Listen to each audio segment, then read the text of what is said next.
So I'm good with that. Yeah, no, it's doable. It's doable. Doable. So. Can you bring that weather to South Florida with you, please? Oh, I wish. I definitely would rather have this than what it's going to be the next 6 months. Yeah. Okay, we can do this. Mindset, even the weather. The way you look at things you look at change. There we go. There's your bold laws. Class is over. Go have a good day. All right. See ya.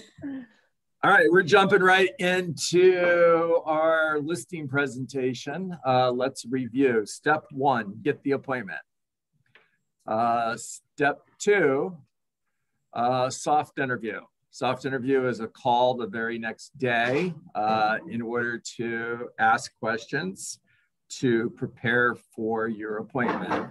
Step 3, by the way, if you want more information, a deeper conversation as in like what's the soft interview, John, go back and watch the recordings from last week. It's there. Step 3, confirm the appointment. When you confirm the appointment the morning of the day of the appointment, that's your first opportunity to trial close. Step 4, confirm the appointment again. When you're on your way, call and let them know, Frank, I'm on my way. I'll see you at 4 o'clock. If I run into traffic, I'll give you a call and let you know. Otherwise, I will see you at 4 p.m. If you didn't trial close on the first confirmation call, this is your second opportunity to do that. All right, because I can't keep count and talk at the same time. Next step, arrive on time, Kodak moment. That is your 10 seconds at the front door with the homeowner where you're gonna make a great impression. Next step, tour their home.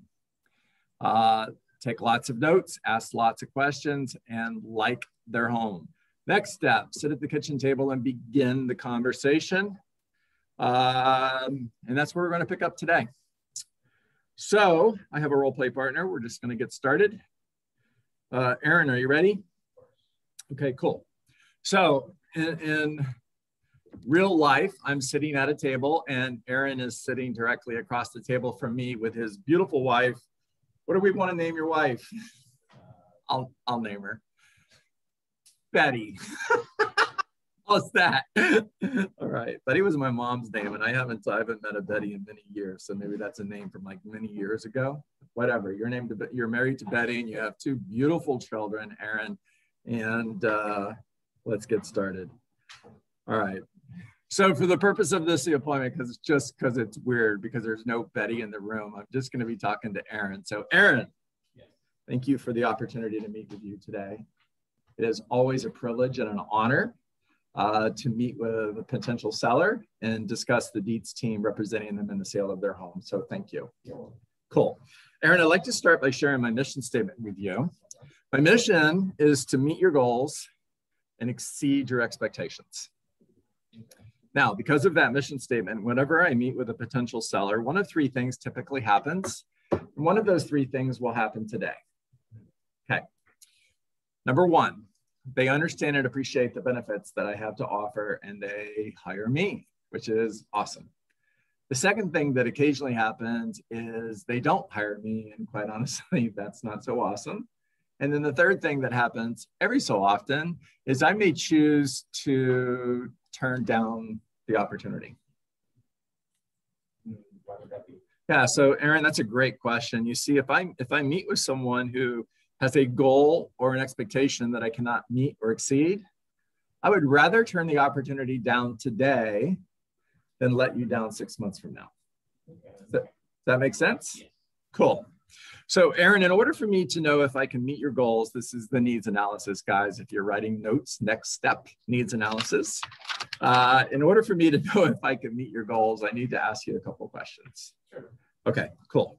First question, on a scale of 1 to 10, with 1 being not so great and 10 being awesome, what's one thing? Okay, stop script. Really important, pay attention. The question is not what's the one thing, it's what's one thing. What's one thing that needs to happen in the sale of your home that would cause you to consider the experience a 10? I would say, John, that it has to be sold fairly quickly. Cool. So fairly quickly. And I'm taking notes. So the reason I'm looking down is because I'm literally taking notes just like I would on a listing appointment, and sitting across the table from Aaron.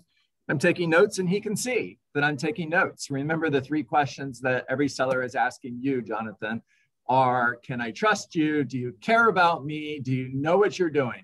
And everything that I do on a listing appointment, Ryan, is to convey that you can trust me, I care about you, and I know what I'm doing. So I'm taking notes, and Aaron can see me taking notes. So quickly, get your home sold quick. Yes. Okay, perfect. So Aaron, I know what that looks like to me. I'm not quite sure what that looks like to you. So what does a quick sale look like? 30 days. 30 days? Got it. And Aaron, what would that do for you? I got a promotion. Wow, that's awesome. Congratulations. So moving to Atlanta for a new job. And when does that job start? It starts June 1st. Cool. So in real life, it wouldn't be the middle of May because there's no way we're getting into June to Atlanta in June 1st. So let's just pretend we're sitting here in March. That works. No, it's all good. We're sitting here in March. Aaron starts a new job in June in Atlanta. Moving to Atlanta for a new job that begins June 1st. That's exciting. Congratulations, Aaron. Cool. All right, so if we could accomplish a second goal, such that this would be a 10+ experience, what's the next goal? Get my price. Get my price. Got it. And what does that look like? 450. 450. Okay. So $450,000. And what does that do for you? It actually allows me to pay off the rest of my mortgage and gives me some moving room to be settled in. Got it. Perfect. Now, Aaron, if we can accomplish a third goal, so that this would be a 10+ experience, what's the third goal? John, if I'm being really honest, the market's really hot, and I was looking to sell my home. So you're thinking about selling by owner? Yes. Okay. I got it. So time out. You're supposed to tell me, lower, I'm looking for somebody that would discount their fee. Okay, so action, take 2. So, Aaron, what's the third goal? If it's going to be listed on that listing, more than 1%. Okay. Got it. And why is that important to you? It'll help me get more money. Net more money. Perfect. Okay, so Aaron, so far you'd like to sell your home quick, and we described that as selling your home within 30 days. That's important so that you can move to Atlanta in order to start your new job that begins June 1st. We also identified that you want to get your home sold for at least $450,000, and that's important because that's going to pay off your mortgage and give you money to purchase a new home in Atlanta. And you're also looking for an agent that would discount their fees. And that's important because that'll give you an opportunity to net more money. Great. Are there any more goals? Say no. Okay. So next step, taking notes, is prioritize their needs. So the last step was needs analysis. Next step is prioritize your needs. So Aaron, if we can nail one of these goals and barely miss the other 2, what's number 1? Get my price. Okay. Now, if we had your home sold for $450,000, so you got your price in order to be able to pay off your mortgage and purchase a new home in Atlanta. However, it took longer than 30 days to get your home sold. Maybe it took 60 days. And you're still moving to Atlanta to begin your new job June 1st. However, it took a little longer than 30 days to get your home sold. And my fee is not negotiable. That be a 10? No. Why not? Because I want. Yeah, and time out.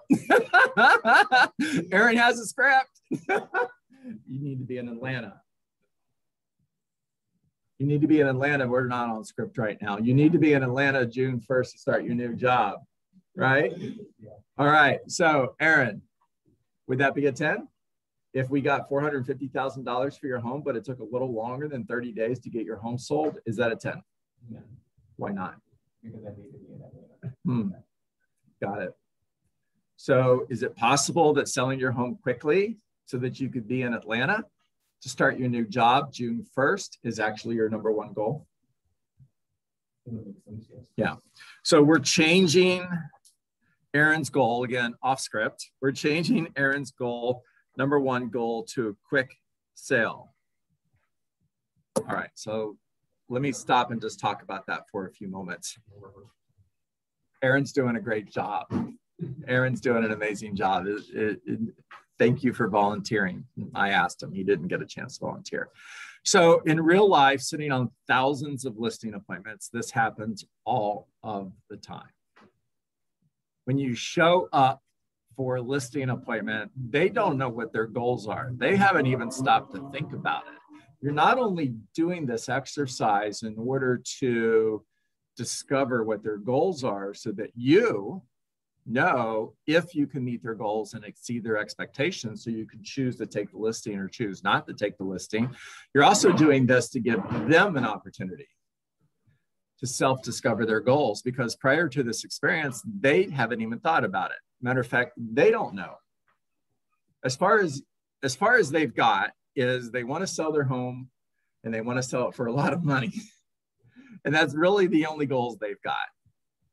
Now, when you go through this process, the goal is you're conveying that you care about them, they can trust you, and you know what you're doing.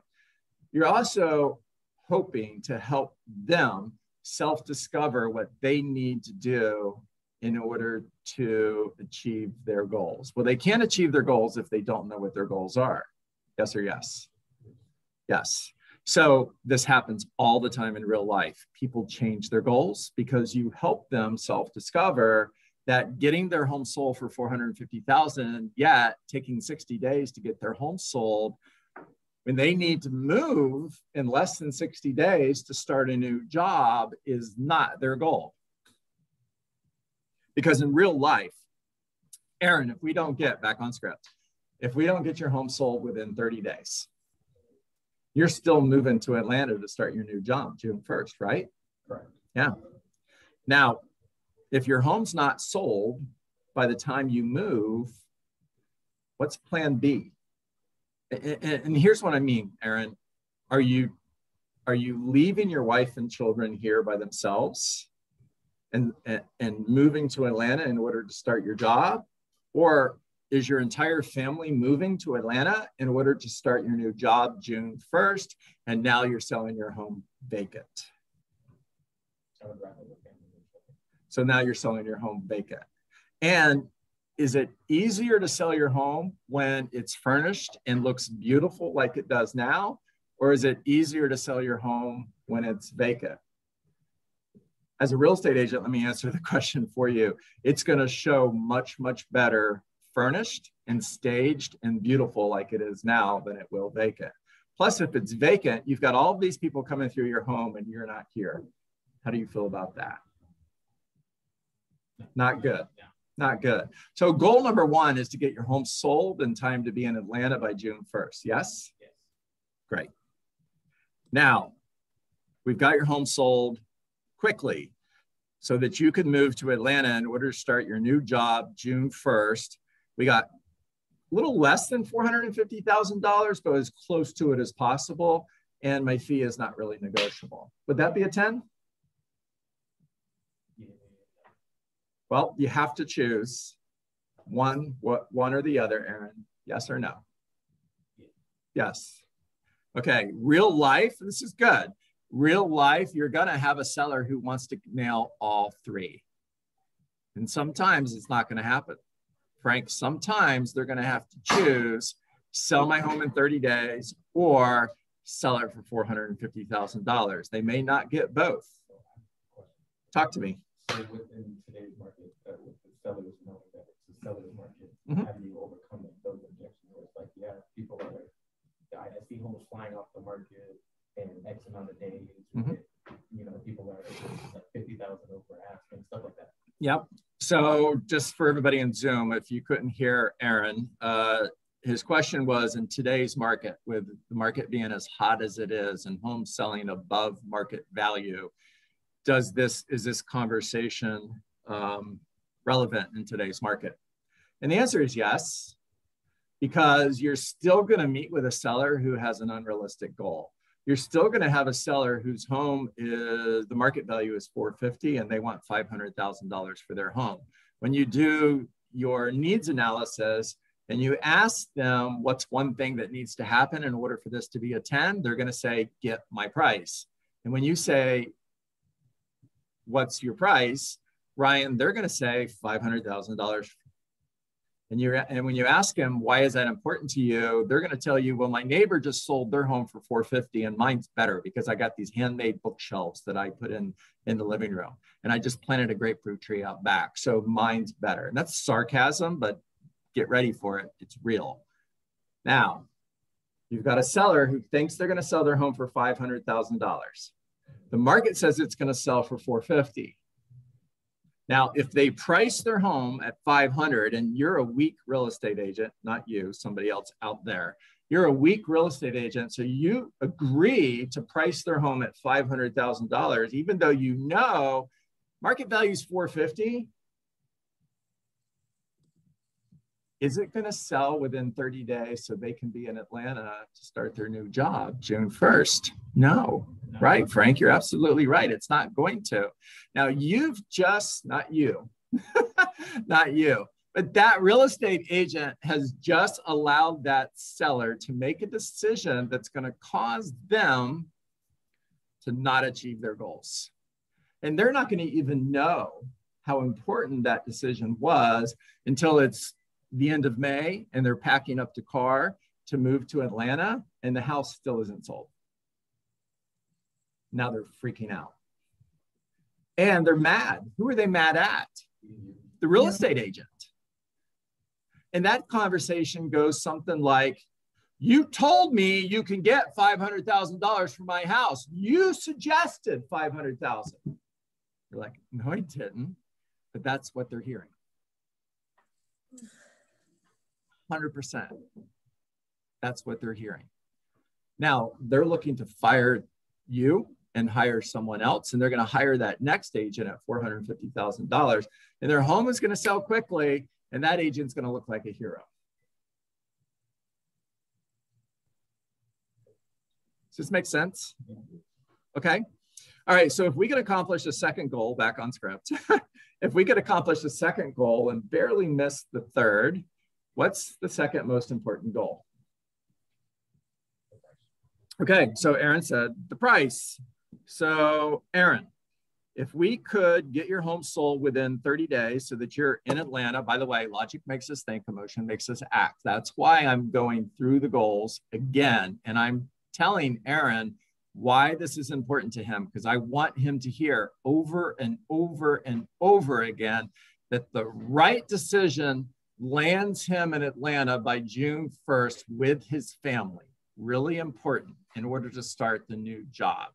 So Aaron, if we can get your home sold within 30 days so that you're in Atlanta with your family, you're starting your job June 1st, and we got close to 450, maybe a little bit less, as close as possible.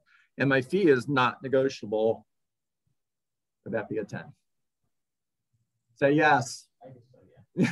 Okay, yes is the only answer. Next step, trial close. Aaron, if I was able to demonstrate that I'm the right agent for the job, pay attention, embedded command.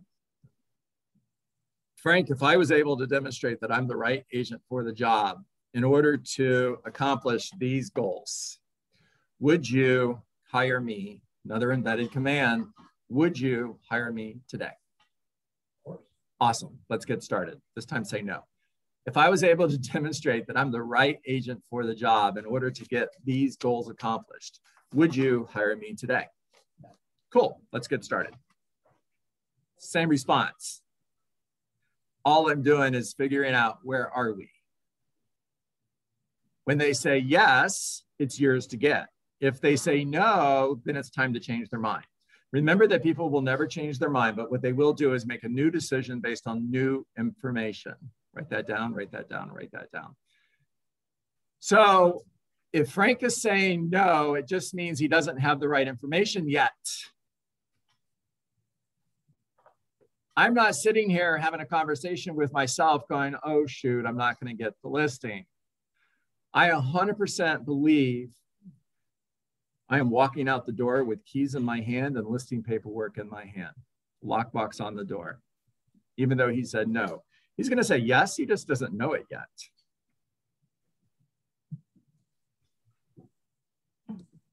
All right, talk to me.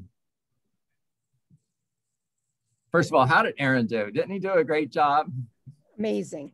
There's like 500 people on Zoom, Aaron. They're all just cheering really loud for you right now. Yes. Yes, you did a great job. What are you hearing? Do you feel like in that listing conversation, I'm doing a needs analysis, I'm prioritizing the needs. Do I care about you? Can you trust me? Are all real estate agents doing this when they show up for listing appointments? Diana's shaking her head, no. No. No. Matter of fact, the conversation goes something like, Ryan, thank you for, no, they don't even go there. Ryan, you are so lucky that I am here today. Man, oh man, I'm like the best real estate agent that ever walked the planet. And my company is the greatest. And we do this, and we do this, and we do this, and we do this. And I do this, and I do this, and I do this. And did you see my car, by the way? I drive a really cool car. By the way, this is a Rolex. Nice, right? And I'm Billy Bob from Ego Realty. You don't want to hire Billy Bob from Ego Realty. You want to hire someone that cares about you, someone that you can trust, someone that knows what they're doing.